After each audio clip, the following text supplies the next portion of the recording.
Bienvenue sur Africa 24. Les observateurs sont unanimes. L'Afrique est le continent d'avenir. Il faut dire qu'avec l'urbanisation galopante, l'augmentation de la démographie et le développement d'une classe moyenne soucieuse de consommer, le continent a des atouts de poids, de quoi susciter la convoitise des investisseurs internationaux et ceux des pays scandinaves n'y échappent pas.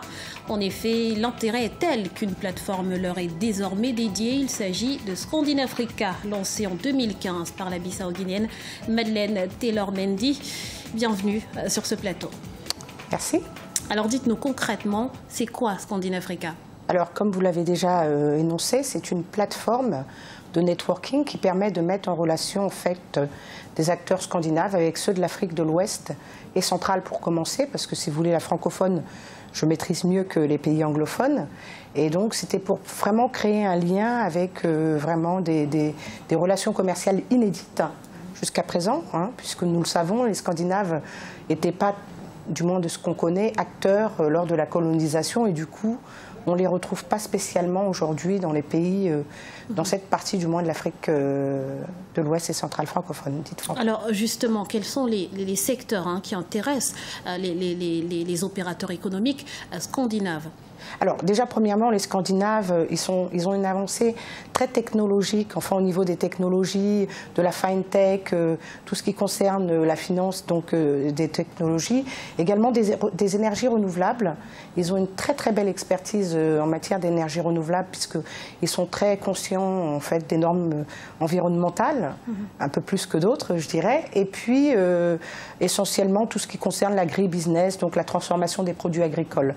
Moi, ce qui m'intéresse particulièrement, c'est justement les nouvelles technologies, la digitalisation et voilà, essayer de voir avec ces acteurs comment ils pourraient faire un transfert d'expertise aujourd'hui en Afrique. Alors justement, ce sont des secteurs que vous avez élaborés, sont des secteurs dans lesquels on retrouve déjà les partenaires historiques du continent, l'Europe et puis maintenant la Chine. Qu'est-ce que les pays scandinaves ont de particulier ou de différent à proposer de différent à l'Afrique?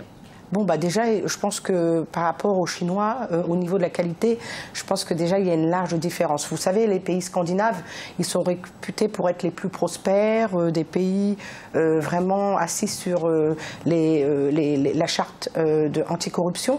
Donc ils ont, je pense, aujourd'hui énormément apporté aux pays africains. Et puis en matière de qualité, vous savez, les grands acteurs, ne serait-ce que pour parler des réseaux téléphoniques, étaient Nokia et Ericsson. Il fut un temps, ils n'ont juste pas su passer le cap du smartphone ces dernières années, mais sinon ils étaient très présents sur le marché africain.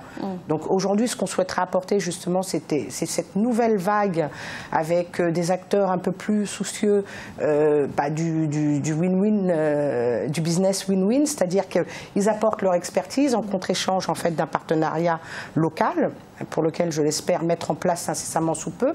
Et puis voilà, il y a des fonds souverains scandinaves pour lesquels aujourd'hui ils sont prêts à investir sur des pays en voie de développement, comme Investment Fund for Developing Country.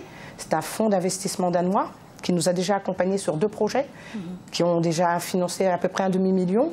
Et aujourd'hui, on a plein de projets sur lesquels on souhaiterait justement nous approcher, tels que la transformation des produits agricoles. Vous savez que l'Afrique est un pays qui regorge de richesses et de matières premières, mais le problème, c'est qu'elles ne sont pas transformées de manière locale. Aujourd'hui, on souhaiterait vraiment pouvoir apporter, avec nos partenaires scandinaves, justement, ce manque au continent pour permettre à ce que l'économie puisse rester dans le continent, bien sûr.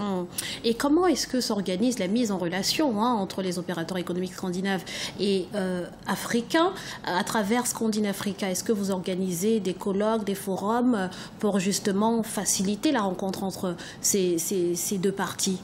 Alors, ça se fait en 2 temps.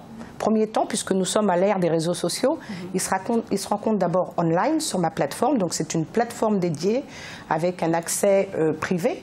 Donc on a un accès qui permet aux acteurs africains de pouvoir s'inscrire gratuitement. Je fais payer les acteurs scandinaves parce que j'offre en fait d'autres services tels que les data, macro-microéconomiques et autres. Mais sinon, vous avez un accès et déjà la rencontre se fait dans une sorte de LinkedIn dédié aux acteurs scandinaves et africains. Et ensuite, la deuxième étape sera plus physique, puisque la première est virtuelle, lors de l'organisation de nos forums que nous co-organisons dans chaque pays hôte africain, une fois par an ou deux. Tout dépendra des thèmes. Alors là, le premier, ce sera le Scandinafrica FinTech Forum, qui va se dérouler normalement au Gabon. Donc je peux l'annoncer déjà, puisque j'ai déjà l'accord de principe du ministère de l'économie numérique, enfin de la direction du ministère de l'économie numérique du Gabon. Est-ce qu'on peut avoir un exemple d'un partenariat entre les Scandinaves et les Africains qui a porté ses fruits à travers votre plateforme? Oui, bien sûr. Juste un peu après la guerre post-électorale, il y a eu une structure qui s'appelait BRIC-CI, qui était dirigée par un ami. Et du coup, en fait, en Côte d'Ivoire, ils ont créé cette société de BRIC, donc avec du matériel entièrement conçu au Danemark, qui a été transporté.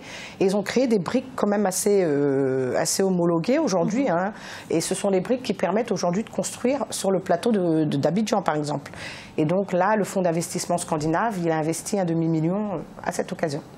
Merci Madame Madeleine Taylor-Mendy d'avoir répondu à nos questions. Je rappelle donc que vous êtes la fondatrice de la plateforme Scandinafrica, une initiative qui vous a d'ailleurs valu d'être nominée au Nordic Startup Award 2017. Et merci à vous, chers téléspectateurs, de nous avoir suivis. Restez sur Africa 24, l'information continue.